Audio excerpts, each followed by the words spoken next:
In the golden hush of a Lagos afternoon, beneath an arch woven with white roses in cascading greenery, Bimbo Adekunle walked toward forever. She moved slowly, deliberately, the lace of her gown whispering against the marble aisle like a secret shared with God. Her veil floated behind her, catching the light from tall windows stained in soft blues and golds. At the altar stood Daniel Adeyemi, tall, shoulders squared in his midnight black tuxedo, eyes already glistening before she even reached him. When their gazes met, the entire church seemed to hold its breath. Even the choir paused mid-note. The officiant, an elder with a voice like warm honey, smiled down at them.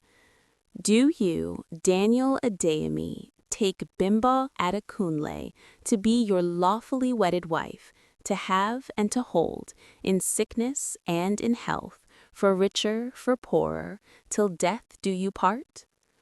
Daniel's throat worked. I do, he said, the words steady but thick with emotion, as though speaking them aloud made the promise real at last. And do you, Bimbo Adekunle, take Daniel Adeyemi to be your lawfully wedded husband, to love, honor, and cherish in all the days the Lord grants you? Bimbo's lips trembled into a smile. I do, she answered, voice soft yet clear, carrying to the back pew where her mother dabbed at tears with an embroidered handkerchief. Applause erupted, joyful, unrestrained, laced as the priest asked the groom to kiss his bride, and when he kissed her, the world narrowed to just the two of them. That night, in the quiet luxury of a Victoria Island hotel suite, the magic lingered but began to shift shape. Bimbo sat on the edge of the bed, slipping off her gold earrings one by one. Her makeup was still flawless, but exhaustion shadowed her eyes. Daniel stood by the floor-to-ceiling window, tie loosened, sleeves rolled, staring out at the city lights as though they held answers. Can you believe today? He said, turning with a grin that hadn't quite faded. The way you walked in, I swear I forgot how to breathe. She offered a tired smile. It was beautiful. He crossed to her, knelt so they were eye level. I keep thinking about tomorrow, our life, everything we're going to build. Bimbo looked down at her hands, rings catching the lamplight. Silence stretched. She exhaled. Daniel, can we just rest, please? He nodded, hurt flickering across his face before he masked it. They lay down side by side, backs turned, the space between them wider than the king-size bed. The honeymoon in Calabar arrived like a postcard. Turquoise water, palm trees swaying, breakfast trays delivered to a private balcony. Daniel had planned it meticulously. Sunrise boat rides, beach dinners, couples massages. He wanted every moment perfect. Bimbo wanted space to simply exist.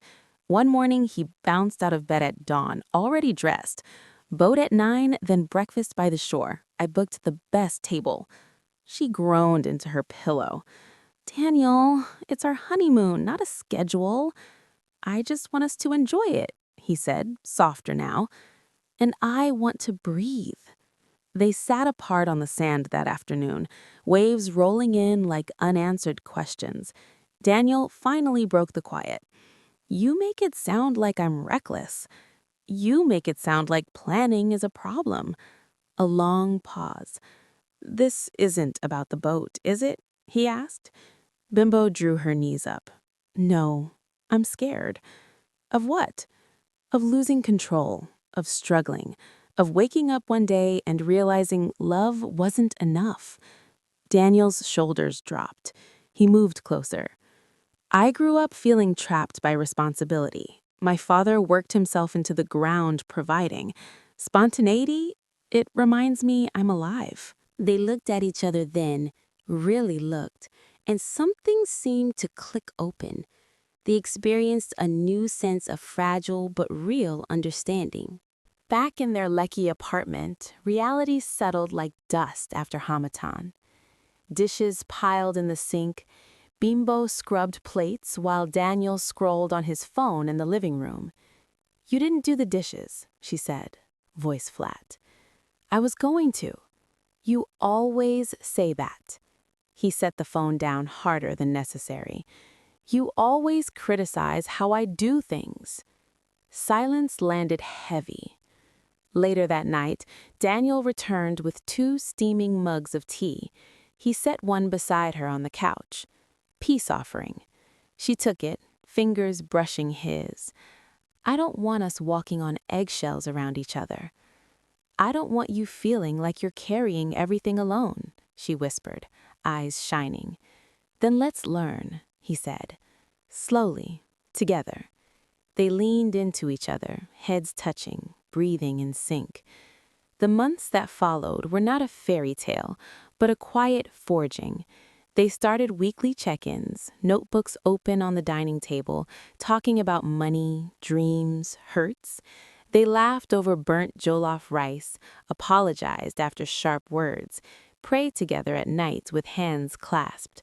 Small graces accumulated like interest in a savings account neither had known they were building.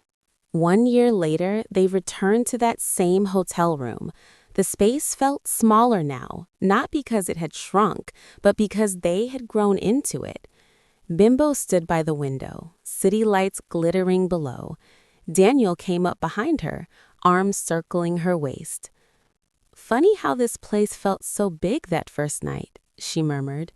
"And now it feels familiar." She turned in his arms. "I thought marriage would change us completely." "It did," he said, "just not by magic." He took her hand, thumb tracing her wedding band. "Still choosing me?" Her smile was warm. "Sure." Still choosing me? Every day. Every day. They embraced, foreheads pressed together, the quiet between them no longer empty but full of forgiveness, of effort, of love that had learned to stay. Love doesn't end at "I do." That's where the real work begins.